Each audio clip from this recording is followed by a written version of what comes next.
El Centro Preuniversitario de la Universidad Nacional Mayor de San Marcos. Estimados estudiantes, ¿cómo están? Espero que bien. Los saludo como todos los días, lunes a las 11 de la mañana, su profesor Elmer Flores. ¿Qué tal, jóvenes? Y bueno, vamos entonces a presentar nuestro material de esta semana número 5. Ahí va. Gracias por sus saludos.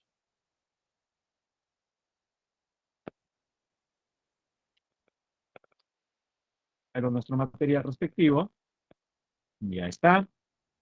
Me confirman si se está observando.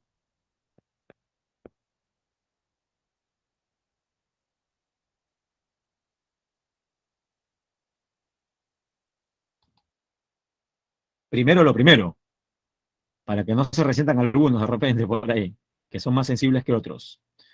Vamos a saludar entonces a ver, aquí tenemos. ¿Ah? Ya creo que se está observando el material, recién está cargando.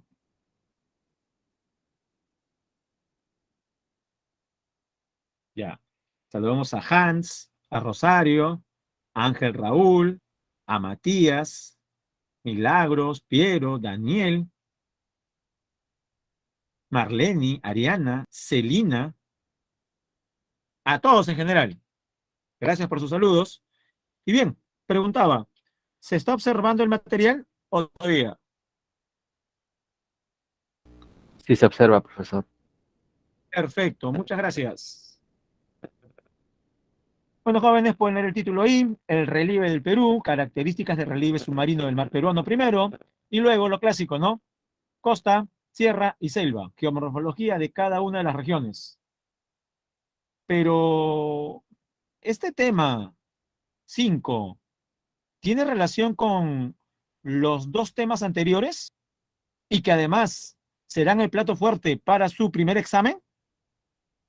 Por supuesto, si se ha percatado, es una continuación, pero ya no tanto de la explicación de los relieves, sino el día de hoy, correcto, Celina, lo de hoy será más datero, es verdad, Celina ya más o menos intuía. Sí, sí, Celina, sí, Piero, por la carita triste, asumo que va a decir, uy, profe, ¿y ahora qué hacemos? No se preocupe, el curso lo está llevando conmigo. Hasta donde hemos trabajado en estas 4 semanas, ¿acaso no hemos visto temas más pesados todavía o no, jóvenes? Hemos o no visto, especialmente en las últimas semanas, términos más complejos. Diastrofismo, plutónico, epirogénesis, batolito, meteorización, hidrólisis, carbonatación, intemperismo, isostasia. Y pregunto, ¿acaso en clase su gran concentración, creo yo, actividad didáctica, se pudo entender lo más importante de cada punto tratado en las semanas anteriores? Si la respuesta es no, también lo puede decir, ¿ah? No, profe, no entendí nada. Y nos sinceramos, jóvenes, para cambiar de método, ¿no? Siempre pensando en usted. Entonces, ajá, ya está. Uy, profe, está que nos amenaza. No, no, no, para nada, jóvenes. Pero eso sí, ahí sí me gusta que cuando se pueda dar algún tipo de impasse en su entendimiento lo diga. ¿Ah? A veces de repente lo estoy haciendo muy acelerado, o también puede ser lo inverso, ¿no? Pensando más en la didáctica, de repente está demasiado fácil la explicación y el chico quiere mayor nivel, también puede ser eso. Pero creo que hemos llegado al justo medio, ¿no, estimados? Creo que estamos en el justo medio, ¿no? La explicación es didáctica sin perder ni disminuir el nivel, que es lo más importante. ¿Ah? Bueno, ¿por qué este tema número 5 decía yo que se relaciona con los temas 3 y 4? Porque en esas semanas hablamos de la geodinámica. ¿Y qué estudia la geodinámica? los movimientos activados por fuerzas que pueden ser internas o externas. Recordemos, las externas construyen o destruyen. Las fuerzas endógenas, las fuerzas tectónicas, construyen o destruyen relieve. Construyen relieves. ¿Cómo? Cordilleras, montañas, mesetas, dorsales, conos volcánicos, tablazos, zócalos continentales o plataformas. ¿Recuerda eso? Por supuesto que todos recuerdan. Pero, ¿acaso todos los relieves que observamos en la superficie son solamente resultado de fuerzas internas? No, porque también intervienen las fuerzas externas. Estas últimas, principalmente, ¿qué hacen? Construyen o destruyen relieve. Destruyen, desgastan, moldean, esculpen, modelan lo que las primeras levantaron. Es decir, el relieve que nosotros apreciamos es el resultado de la interacción de fuerzas que construyen, las internas, y fuerzas que desgastan, las externas. Hasta aquí, jóvenes, esta parte explicada, ¿se entiende?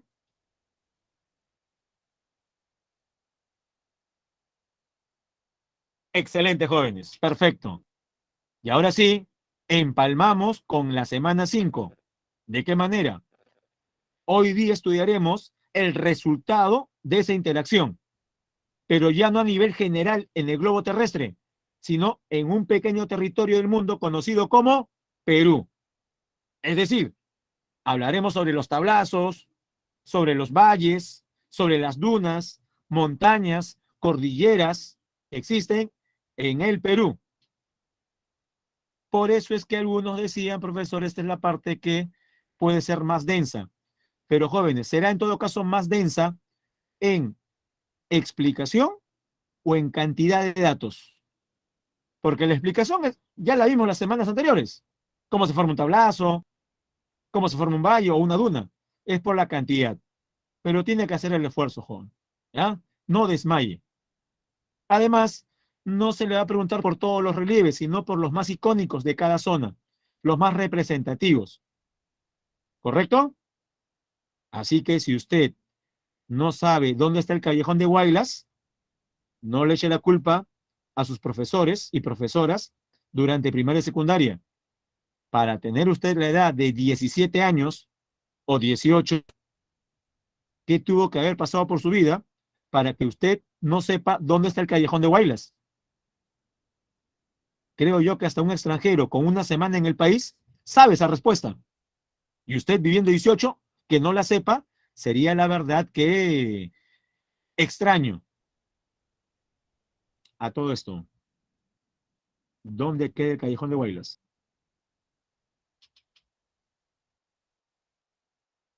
¿En cuál de las 25 regiones políticas del Perú? ¿En Cusco? ¿En Arequipa? ¿En Lima? Muy bien. Queda en la Sierra de Ancash. ¿Y por qué cree usted que le llaman callejón? ¿Usted alguna vez ha transitado por algún callejón? Sí, profe. En el cole. Lo llamaban oscuro. Y dolía, profe, ¿ah? No, no, no, no me refiero a ese tipo de callejón. Un callejón se caracteriza porque es una vía, es un camino flanqueado por dos paredes, ¿correcto? ¿Sí? ¿Estamos bien? ¿Es eso un callejón? Un camino entre dos paredes. Ya. Ahora amplíe su mente. ¿Por qué los lugareños en Ancash le han llamado a un valle interandino callejón? ¿El valle qué sería? ¿El valle propiamente qué sería? ¿El camino o la pared? El valle donde pasa el río, el valle donde está la ciudad. Sería el camino, por supuesto, la parte plana, la parte baja. Y dígame, este camino estaría flanqueado por dos paredes, que serían ¿qué? En la naturaleza, ¿qué serían como dos paredes? ¿No serían acaso dos cadenas de montañas? Por supuesto, dos cordilleras. En Ancash, la que está cubierta de nevados, ¿cómo se llama? ¿Cordillera blanca o negra? La cordillera blanca. Y al frente hay una cordillera que no tiene nevados. ¿Por qué? Porque tiene menor altitud. ¿Esa cómo se llama? ¿Cordillera qué? Cordillera negra. Entonces, ahora sí, todos hemos captado por qué se llama Callejón de Huaylas.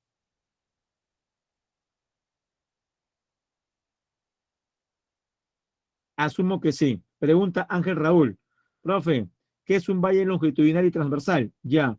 El nombre, bueno, valle es un terreno formado por agradación fluvial y no es otra cosa sino que la acumulación de materiales aluviales transportados por los ríos.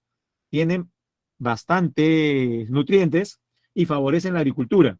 Es por eso que en los valles están las principales ciudades. Ahora bien, ¿de qué depende que sea longitudinal o transversal? De su disposición en el espacio, estimado Ángel.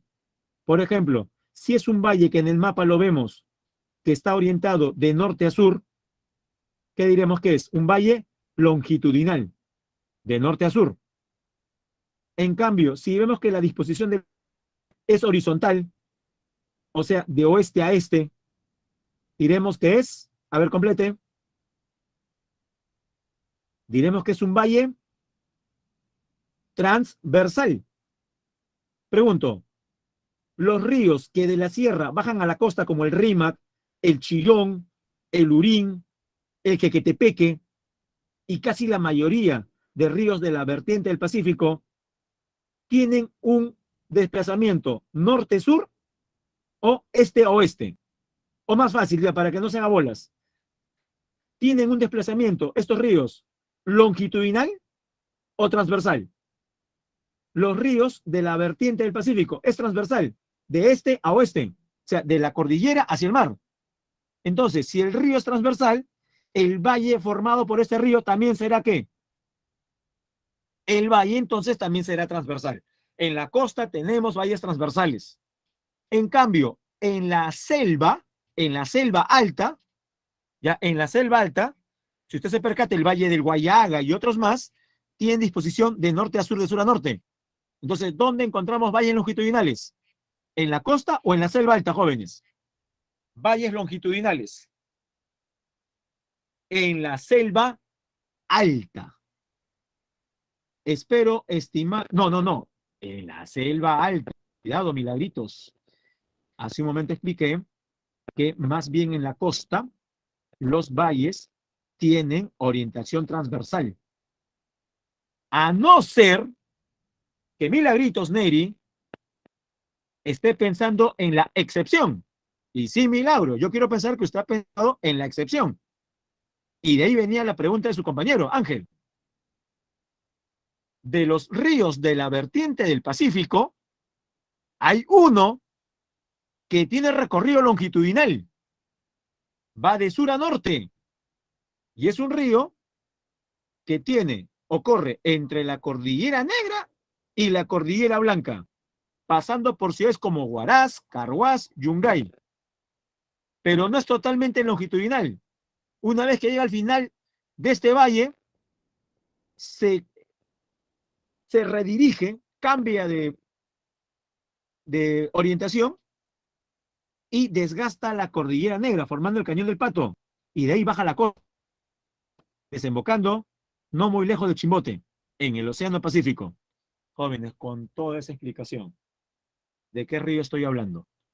¿Cuál es el único río de la vertiente del Pacífico que en su parte sierra tiene recorrido longitudinal y en la parte final transversal, pero la mayor parte es longitudinal? Cosa rara porque la mayor parte de ríos es totalmente transversal.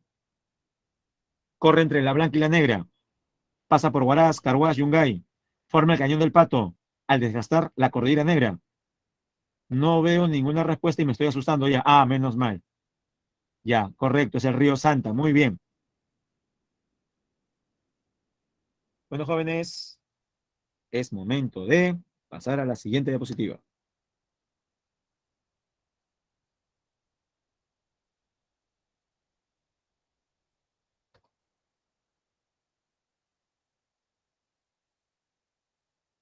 El relieve del Perú.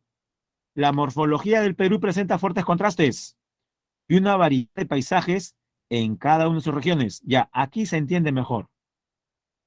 Se percatan, por si acaso, que en la primera imagen que dice costa, la costa aparece en horizontal, ¿sí? Antes de continuar con la explicación.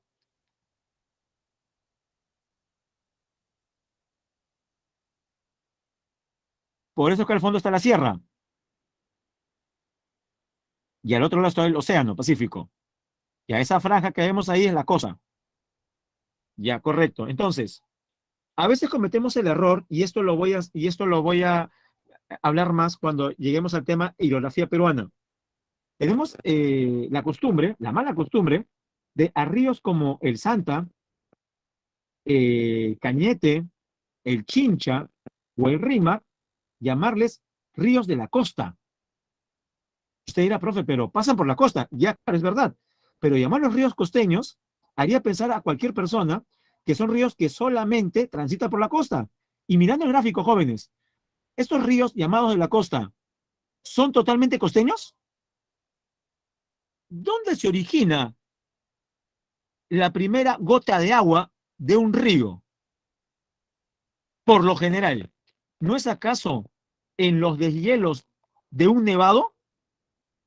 ¿Y el nevado está en la costa o en la sierra? Ese glaciar, ¿dónde está? Ese glaciar está en la sierra. Entonces, los mal llamados ríos costeños en realidad son ríos andino-costeños. Ahora, ¿a qué cree usted que se deba que nos gana que el centralismo? ¿Qué nos gana? ¿Por qué le decimos ríos costeños? ¿Y por qué no decimos ríos andino-costeños? ¿Por flojera? No, profe, muchas palabras. ¿Ríos andino-costeños? Bueno, inconscientemente es porque creemos que la costa es más importante que la sierra. O también, alguien dirá, profe, pero simplificamos. ¿Dónde este río, Rima, Jequetepeque, Lurín o cual fuese, es más utilizado? Y eso sí es verdad. Estos ríos transitan la sierra y la costa, pero ¿dónde se consumen más? Donde haya más o menos población. Donde exista mayor población. Y jóvenes, de lejos, ¿dónde hay más población? ¿En la costa o en la sierra? En la costa, por supuesto. Por ejemplo, el río Rima pasa por San Mateo. De repente conoce San Mateo. Otros dirán, profe, el agua nomás, ¿ah? El agua que sale de un manantial. Bueno, San Mateo en la Sierra de Lima. Otra, el río Rima pasa por Matucana. El río Rima pasa por San Jerónimo de Surco. Y aquí en la parte baja, el río Rima pasa por Lima. Jóvenes, está fácil. Entre las ciudades de Lima, San Jerónimo de Surco, Matucana y San Mateo, ¿dónde hay más población?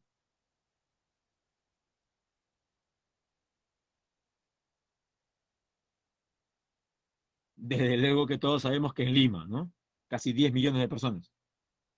Bueno, jóvenes, mirando la primera imagen, nota usted que el río,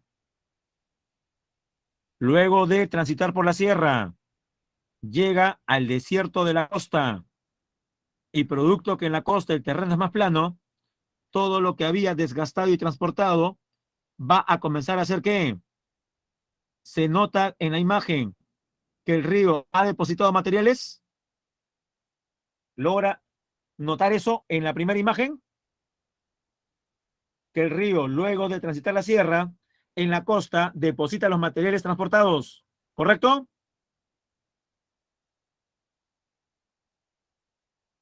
Ya. Y dígame, ¿ese depósito aparece con qué color? ¿Amarillo o verde? El depósito aparece en el gráfico con qué color? De color verde. ¿Cómo le llamamos? Valle. ¿Cómo también le podemos llamar? Lo vimos la semana pasada. ¿Tiene o no tiene el valle forma cónica? Mire bien. ¿Se nota o no la forma triangular o cónica? Yo creo que sí se nota. Por esa razón también, ¿cómo le decimos? Dos nombres. Cono de deyección o también abanico fluvial. ¿Se entiende con la explicación y el gráfico por qué reciben esos nombres? Cono deyectivo o abanico fluvial. El río Rímac forma uno, el Chillón también. Por la costa transitan más de 60 ríos. Entonces tendremos 60 conos deyectivos aproximadamente.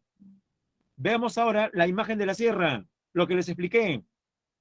¿Cómo se llama el relieve flanqueado entre cordilleras? Ahí está su nombre. ¿Valles qué?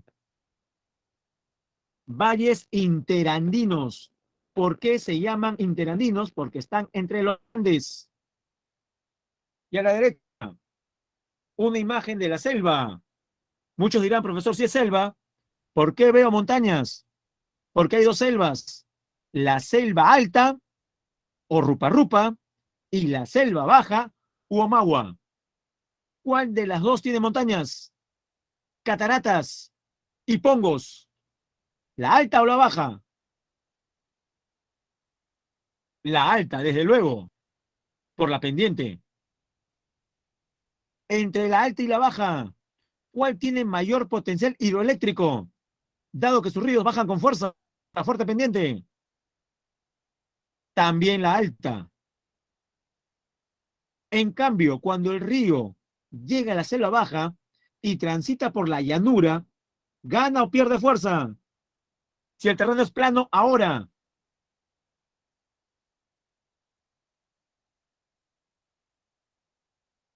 pierde fuerza. Y pierde tanta fuerza que ya ni siquiera va en forma recta, sino que comienza a zigzaguear. Muestra curvas, sinuosidades. ¿Cómo se llaman estas curvas? Meandros. Los meandros, por esa razón, están en la selva baja, en la llanura. Y dígame, ¿habrán ocasiones donde una parte del meandro se despegue del río, formando lagunas en forma de media luna o herradura? Por supuesto. ¿Cómo le decimos a estas lagunas? ¿Qué nombre le damos? Bueno, el nombre es más fácil de pronunciar. Cochas. Ahí va uno. Cochas. O tipishcas también. Así es. Cochas o tipishcas. ¿Qué son? Antiguos. No. Antiguas partes de un meandro. Bueno, jóvenes, he visto un resumen de lo que es el Perú a grandes rasgos. Costa, sierra y selva. Ahora sí, pasamos a hablar antes de la costa del relieve submarino.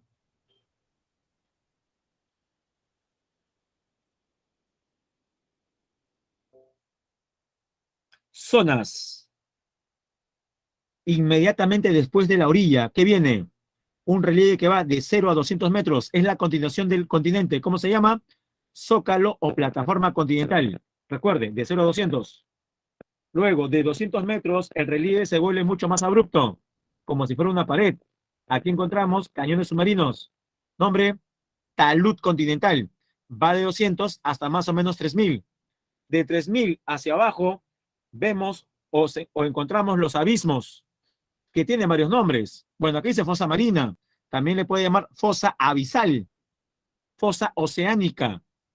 Pero, jóvenes, este hueco, esta fosa, este abismo, ¿Es un relieve pasivo o activo?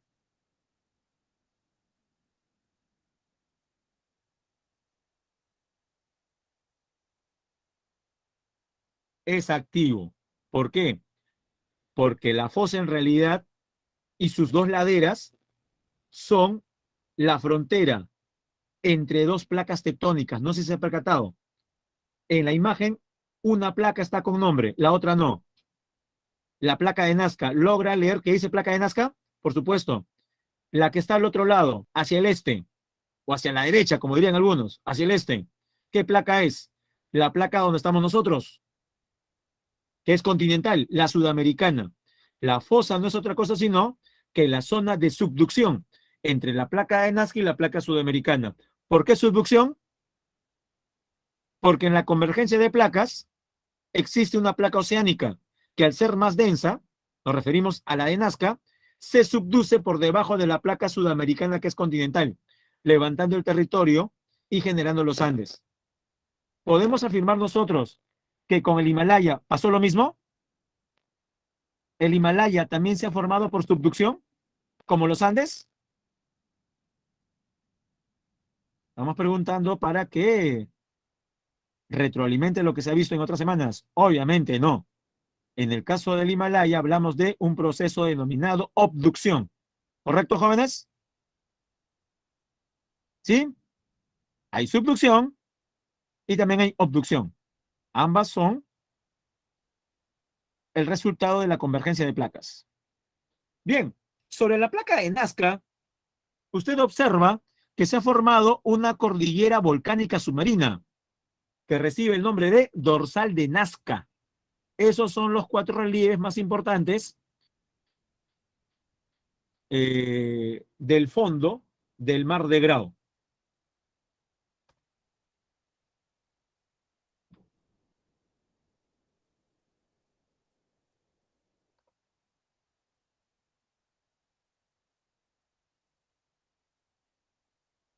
Usted dirá, profe, ahora sí, vamos a la costa. Todavía no. Como estamos pasando del fondo marino hacia la costa, ahora debemos identificar la línea que separa mar de tierra. En una sola palabra. Nombre, jóvenes. Línea que separa océano de continente.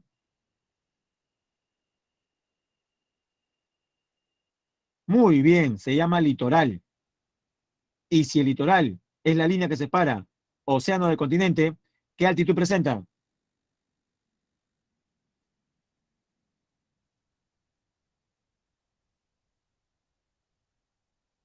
¿Cuál será la altitud del litoral, jóvenes? Estamos hablando de la orilla, correcto, los 0 metros, porque es la orilla.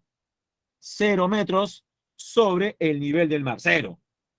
Eso es litoral.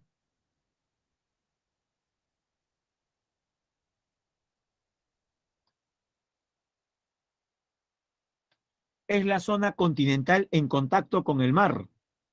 Tiene una longitud de 3.080 kilómetros. A ver, escribe eso para asesorarme de que está leyendo la diapositiva. ¿Cuánto mide nuestro litoral? Mientras va escribiendo, es lo que se mide desde Boca de Capones en Tumbes hasta el punto Concordia en Tacna. O sea, desde la frontera con Ecuador hasta la frontera con Chile. Muy bien. 3.080 kilómetros. Si gusta, redondeo 3.000 kilómetros. Y no ha sido por las puras que le he pedido que escriba cuánto mide el litoral. Te dirá, profe, la fija, seguro. Ustedes saben que en San Marcos no preguntamos memoria pura. Imagínense una pregunta que diga, ¿no? ¿No? Pregunta tal, geografía. El litoral peruano es importante, bla, bla, bla. Y mide, y las claves son 3.080, 3.079, 3.081 y 3.082. ¿Qué le parece? ¿Alguna pregunta así?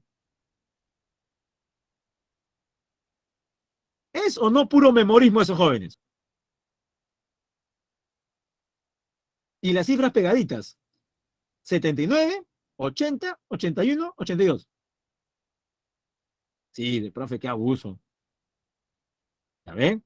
Pero así no va a venir. A champeo, dicen, ¿no? Bueno. No, joven, usted sabe que así no viene. Ahora, ¿a qué cree usted que se deba que le he pedido que escriba en el chat? Para hacer una pregunta sobre la semana número 2. La pregunta es esta. en el mapa oficial del Perú, 3.080 kilómetros del litoral peruano estarán representados por ¿cuántos centímetros? Ya, espero sus respuestas.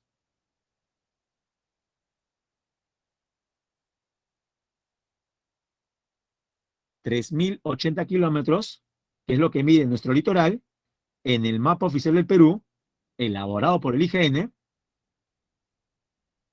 estará representado en ¿cuántos centímetros?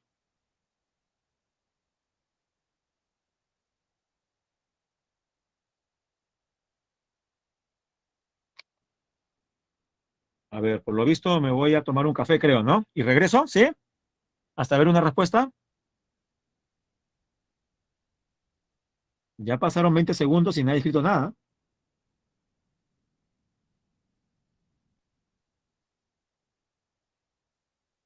Dentro de un momento voy a poner sonido de grillos, ¿ah? O un coyote aullando. Jóvenes, espero que sea la señal que está fallando porque no veo ninguna respuesta.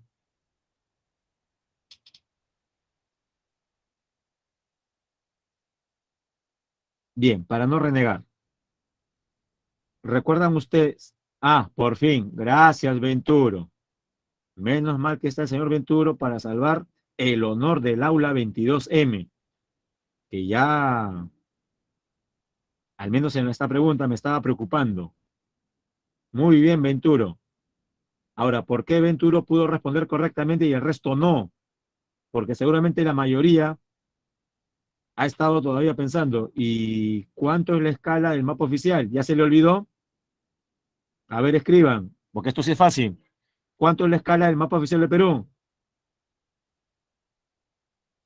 ¿Uno 100.000 o uno 1.000.000, jóvenes? Mapa oficial de Perú. Uno, 1.000.000. Uno sobre 1.000.000. Uno 100.000 es la carta nacional. Es escala mediana. Es uno entre 1.000.000. Si es uno entre 1.000.000, ¿qué significa? Que 1 centímetro equivale a 1.000.000 de centímetros. Al grano, jóvenes. ¿Qué hacemos para pasar centímetros a kilómetros? ¿Recuerda lo que les dije? Eliminamos 5 ceros. Si eliminamos 5 ceros, el millón se convierte en... Por tanto, en el mapa oficial del Perú, 1 centímetro equivale a 10 kilómetros, ¿correcto? ¿Hasta ahí me están siguiendo? Aunque esto lo vimos en la semana 2, ¿ah? 1 centímetro equivale a 10 kilómetros. Ya, regla 3 simple. Si 1 centímetro equivale a 10 kilómetros, ¿cuántos centímetros serán? 3.080 kilómetros. Multiplicamos cruzado. 3.080 por 1 entre 10. ¿Cuánto sale 3.080 entre 10? Un cero menos. Lo que le salió a Venturo. 308 centímetros. Respuesta final y correcta. Ahora dígame sinceramente, ¿se ha entendido de dónde salió la respuesta?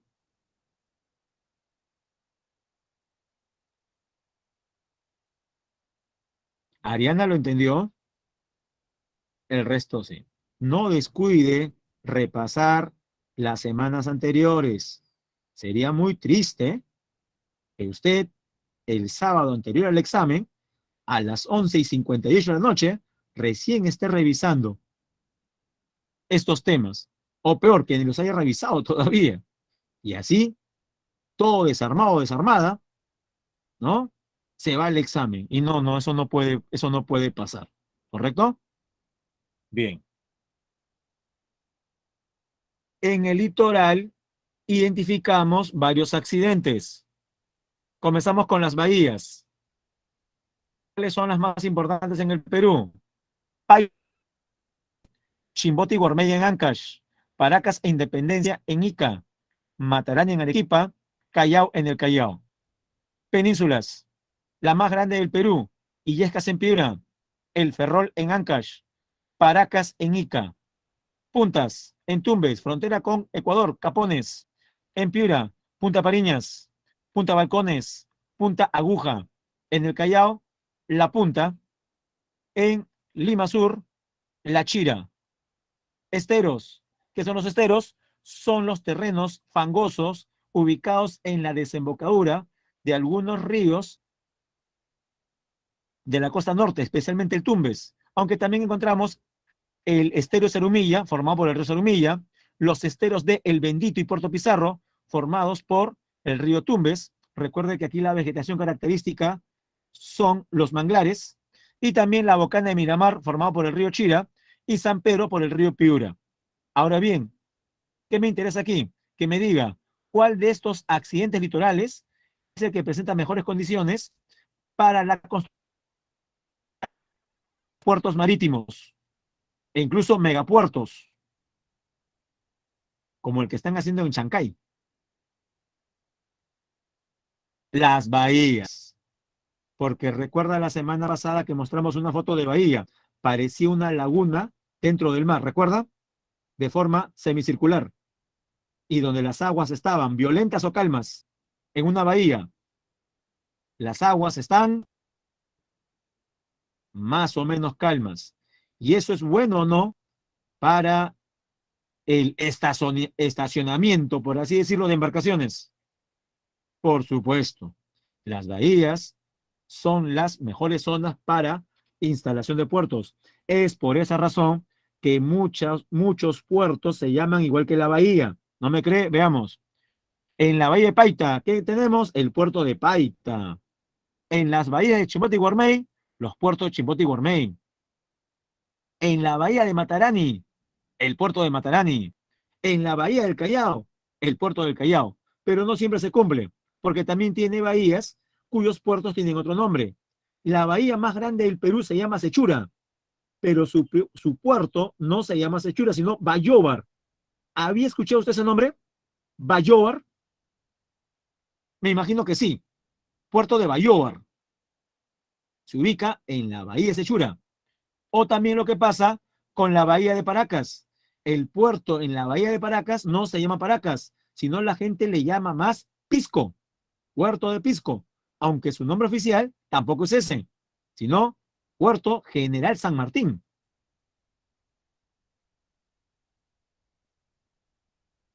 Avanzamos. Ahora sí, por fin, hablemos de la costa. La llanura costera se extiende a lo largo del pie de monte andino occidental, o sea, al oeste de los Andes, le están diciendo, con altitudes que van desde el nivel del mar, lo cero, litoral, hasta los 1000 metros. Nosotros estamos considerando, para efectos del tema relieve peruano, que la costa va de 0 a ver, escriba, estamos considerando que la costa va de 0 hasta, escríbalo por favor, de 0 hasta 1000. ¿Y por qué subrayo esa cifra? 1000. Porque ustedes en el colegio también vieron el tema de 8 regiones naturales, las de Pulgar Vidal. Y en esa división, Pulgar Vidal llama a la costa Chala. Y usted debe recordar que para Pulgar Vidal, la costa no va de 0 a 1000, sino de 0 a, ¿recuerda la cifra que usted memorizó alguna vez y sacó 20 en su examen? La Chala. Correcto, Rosario. 500 metros.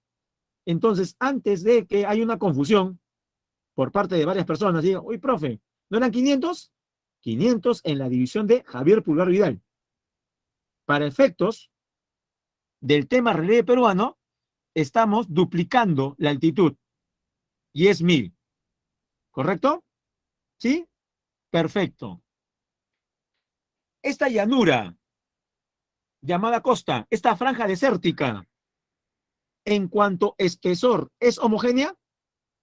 Mire la figura, mire la información. ¿El ancho de la costa es más o menos homogéneo? No. Miren el norte, en Sechura. Alcanza una amplitud de 170 kilómetros. Enorme la costa ahí. En cambio,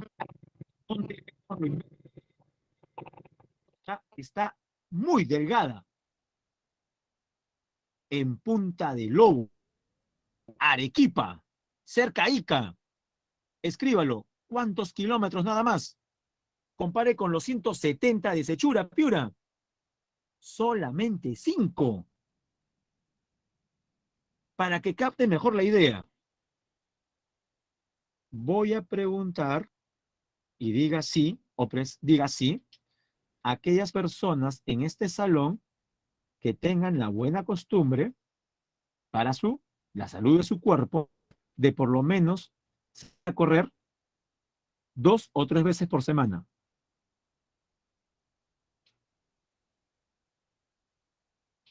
Hay en este salón alumnos o alumnas que practiquen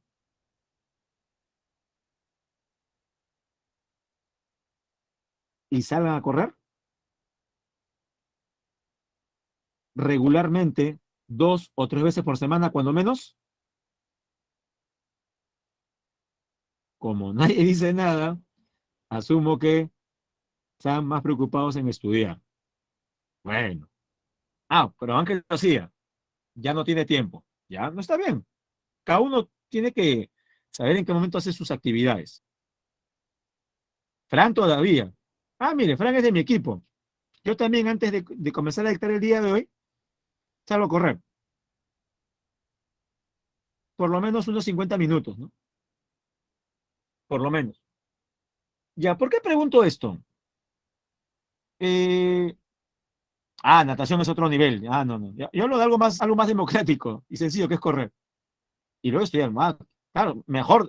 Si nada, 1 hora es mejor, Daniel, lo felicito. Bien por usted. Pero lo de correr lo decía por otra razón. La gente que le gusta salir a correr regularmente, de hecho, que escucha música mientras corre. Y también, y también, tiene la costumbre de bajarse aplicativos en su celular para poder monitorear la velocidad promedio, la velocidad máxima, velocidad mínima, zancadas, cardio,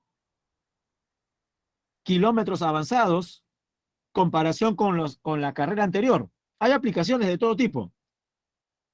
Jóvenes, al grano mejor.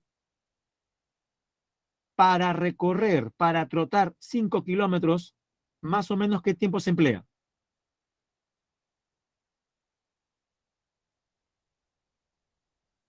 Claro, eso lo va a responder alguien que corre regularmente. 5 kilómetros trotando, corriendo, ¿implica qué tiempo? Ya, le digo en todo caso lo que yo me demoro. ¿Sí? Ya. 5 kilómetros yo lo hago si corro algo raudo, 25, 27 minutos. Si estoy trotón, lo hago en media hora.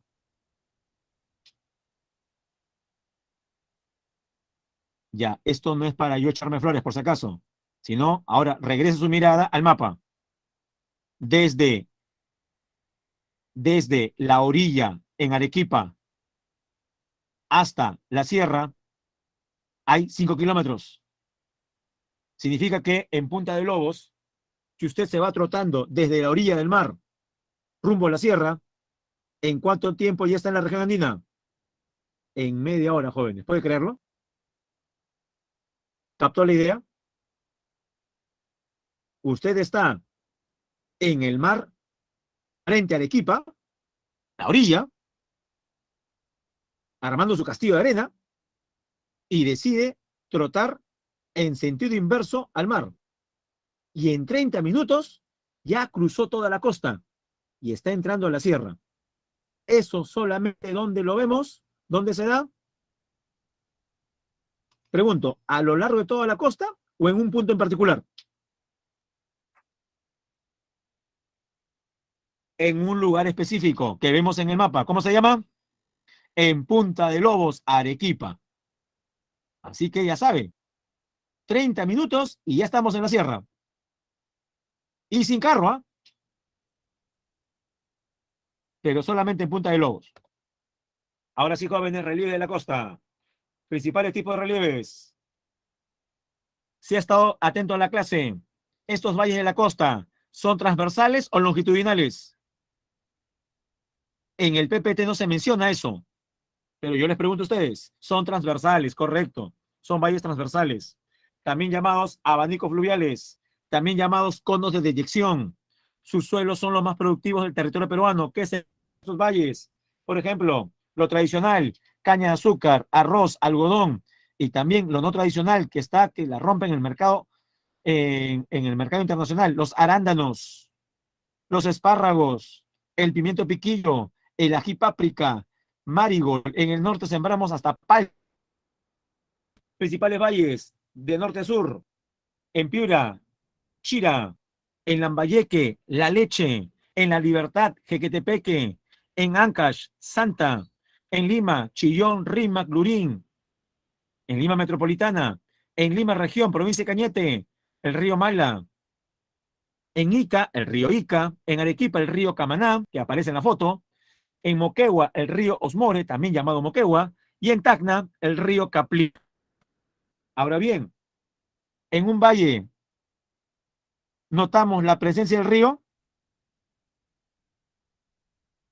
es indesligable. El valle existe porque hay un río. ¿Y qué pasa, jóvenes, si en un valle el río desaparece? Se filtra el agua, se evapora o lo que fuese. El terreno seguirá siendo, seguirá cubierto de vegetación si ya no hay agua. Claro, no, profesor, el paisaje cambia. Ahora se ha vuelto desértico. Correcto. El aspecto es desértico. Pero pregunto, ¿el terreno tiene nutrientes?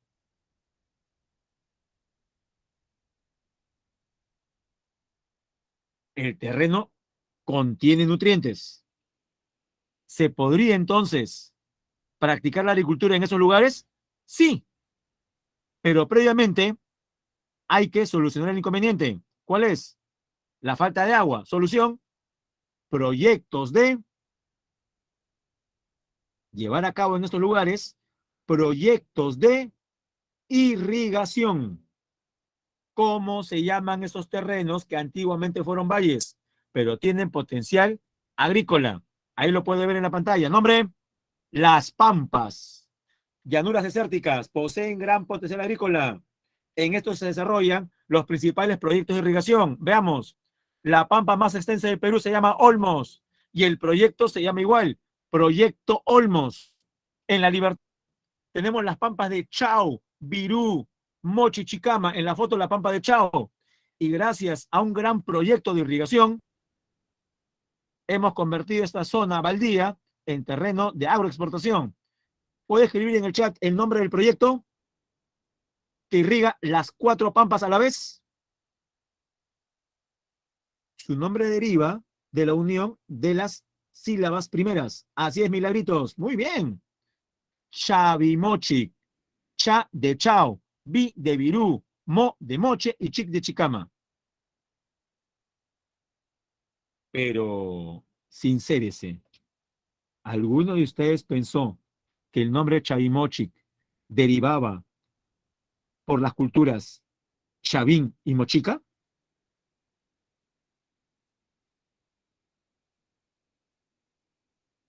¿Nadie? Ah, qué bueno. Todos sabían que se llamaba Chavimochic por las primeras sílabas de las pampas, ¿no? Chao, Virú, Mochi, Chicama. Eso está mejor. En Ancash, Ángel dice, profe, ni siquiera había escuchado que existía ese proyecto, Chavimochic. Pero qué raro, porque se menciona incluso en noticias, ¿ah? En las noticias aparece de cuando en cuando datos sobre Chavimochic. Qué raro. En Ancash tenemos las pampas de Chimbote en el jóvenes parecido. ¿Cómo se llama el proyecto? Olmo sí es más conocido, correcto, Ángel. Y en Ancash, ¿cómo se llama el proyecto?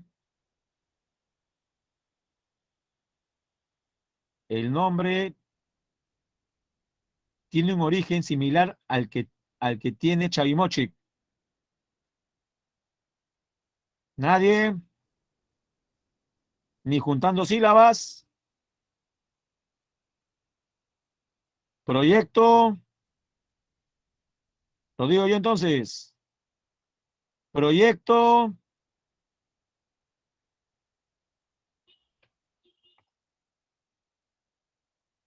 Ahí está. Gracias, Milagros. Proyecto Chinecas. Ahí también lo estoy escribiendo en el chat. En Ancash. Villacurí en Ica y en Arequipa, las pampas de Majes y Siguas, que corresponden al proyecto Majes Siguas, del mismo nombre. Seguimos avanzando. Más relieves, tablazos. Ya sabemos sobre los tablazos, se levantan. Son terrazas de origen marino. En la costa norte poseen reservas de hidrocarburos, o sea, gas y petróleo, y de fosfatos.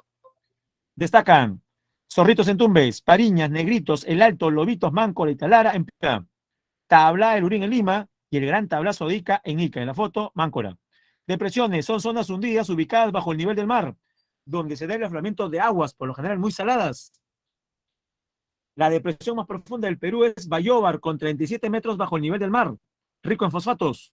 El Cerro, también en Piura, 25 metros bajo el nivel del mar. Y aquí, en el norte chico de Lima, La Salina, con 12 metros bajo el nivel del mar. Ahí la foto. Dunas, montículos de arena. Usted ya sabe que se forman por agradación eólica.